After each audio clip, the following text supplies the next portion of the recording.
Next, we go to a national crisis tonight, one coming to a head here in Colorado. Last week, the nation's highest court ruled cities can enforce camping bans on unhoused people sleeping outside. Denver, Boulder, Aurora, they all currently have bans in place. Your reporter in Aurora has been following how her community has been cracking down on the growing unhoused population. In a new approach, the city council passed Tough Love, which bans homeless encampments along that I-225 corridor and establishes a court for misdemeanor offenses involving those who are homeless.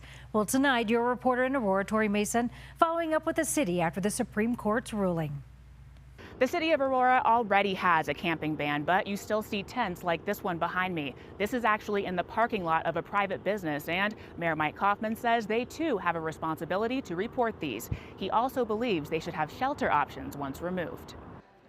It definitely has been difficult with the loss of funding. A shortfall in marijuana sales severely cut nonprofit homeless services in Aurora. Comitas Crisis Center is always at capacity. There's already a wait for the shelter beds. Anna Miller with Mile High Behavioral Health says the need isn't always in plain sight. What I think is happening is that people experiencing homelessness are setting up their encampments in more isolated and remote areas so that they are not ticketed or told to move. Most tents are along 225. The city's stricter ban makes the corridor a closed-to-camping zone. Tents can be removed without notice. It's part of Mayor Kaufman's Tough Love approach. These encampments really are a crisis of addiction and mental illness. Now, if a person is cited for trespassing on 225, charges will be dropped by meeting conditions like mental health counseling or job training.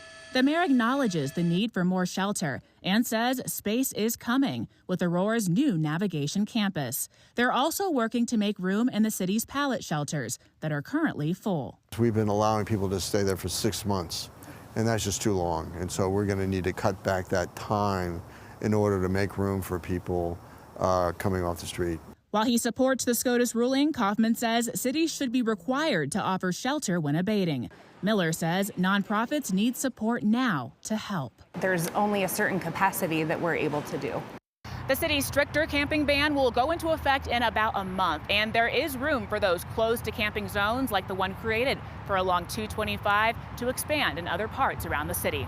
Reporting in Aurora, I'm Tori Mason, covering Colorado First.